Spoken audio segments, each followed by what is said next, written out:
சிம்பிளாக வீட்டில் இருக்க பொருட்களை வச்சு எப்படி பருப்பு வடை செய்கிறதுன்னு பார்க்கலாம். அதுக்கு ஒரு கப்பு கடலைப்பருப்பு எடுத்துக்கணும்.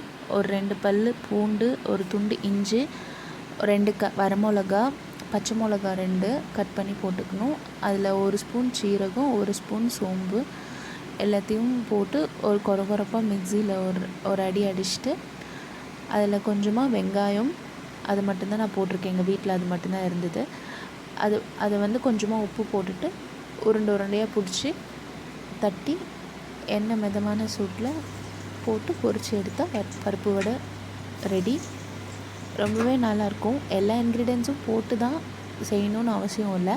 வீட்டில் இருக்க திங்ஸை வச்சு எப்படி செய்யறதுன்னு பண்ணியிருக்கேன். நீங்களும் ஒரு வாட்டி பண்ணி பாருங்கள், நல்லாயிருக்கும்.